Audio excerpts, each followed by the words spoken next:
Welcome back. आज आपण बनवणार आहोत प्रॉन स्टफ बोंबील रोल। त्याच्यासाठी मी असे फ्रेश बोंबील चिरून घेतलेले आहेत। मग मी एका पॅन मध्ये चिरलेला लसूण टाकलेला आहे। त्याच्यानंतर आपण घालूया थोडासा कांदा नंतर थोडंसं टोमॅटो टाकूया। त्याच्यानंतर आपण टाकणार आहोत चवीनुसार मीठ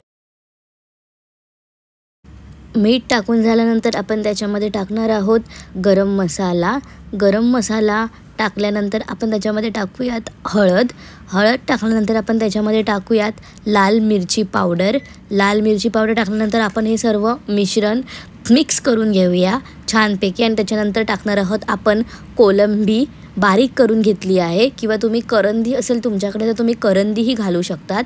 आणि त्याच्यानंतर आपण सगळ्यात शेवटी टाकणार आहोत शिजल्यानंतर कोथिंबीर आणि कढीपत्ता। तर अशा प्रकारे आपलं प्रॉन्सचं स्टफिंग रेडी झालेलं आहे। आता आपण पुढील तयारी करूया। आता आपण करूया कोटिंगची तयारी। त्यासाठी मी घेतलेला आहे गरम मसाला, लाल मिरची पावडर आणि थोडीशी हळद। त्याच्यामध्ये आपण टाकणार आहोत थोडंसं चवीपुरतं मीठ, अगदी थोडं टाकायचं आहे। आणि हे सर्व मिक्स करून घ्यायचं आहे। पाणी टाकायचं नाही, कारण की बोंबीलला ऑलरेडी पाणी असतं, सो ते बरोबर लागेल। आणि मग आपण हे मिश्रण ते चिरून घेतलेल्या बोंबीलला चांगले दोन्ही साईडून लावून घ्यायचं आहे।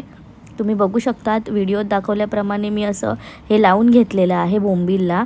तर बघा पाणी होतं त्याच्यामुळे ते ऑलरेडी ओलसर झालेलं, आणि त्याच्यामध्ये आपण केलेलं आता प्रॉन्सचं स्टफिंग आपण ते भरणार आहोत। तर मी एवढ्या क्वांटिटीचं स्टफिंग घेतलेलं आहे। आणि मग ह्या बोंबीलचा आपल्याला आता रोल करायचा आहे। सो रोल करताना थोडं डिफिकल्ट जाऊ शकतं, तर बघूया। बघा अशा प्रकारे आपण हे व्यवस्थित रोल करून घ्यायचं आहे बोंबीलचा।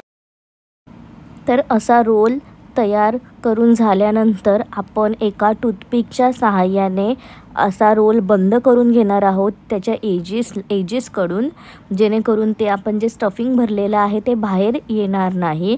जर तुमच्याकडे टूथपिक नसेल तर तुम्ही अशा प्रकारच्या छोटी काडीही घेऊ शकतात। माझ्याकडे टूथपिक नव्हते म्हणून मी अशा प्रकारचे छोटेसे काड्या घेतलेले आहेत। तुम्ही स्टार्टिंगचं पॉईंट एकदम पॉइंटेड करून घ्या। तर तुम्ही बघू शकता अशा प्रकारे मी बंद करून घेतलेले आहे, जेणेकरून स्टफिंग बाहेर येऊ नये।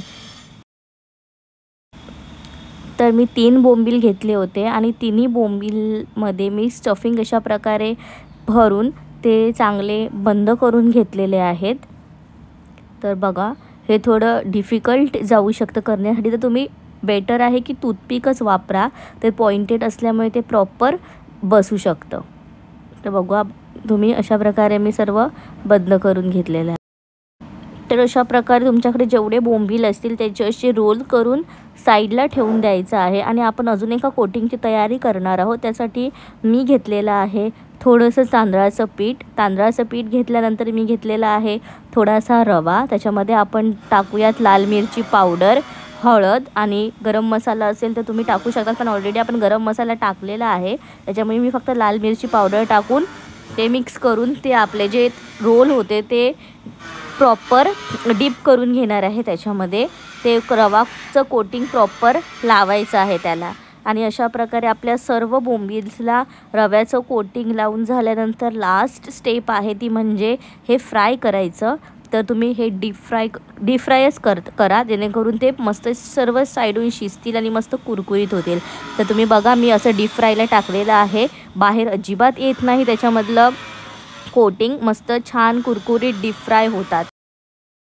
अशा प्रकारे मी सर्व बोंबील रोल मस्त गोल्डन ब्राऊन होईपर्यंत सर्व साईडून छान फ्राय करून घेतलेले आहे, डीप फ्राय करून घेतलेले आहेत। आणि तुम्ही हे सर्व करू शकतात ॲज अ स्टार्टर, मस्त कुरकुरीत बोंबील।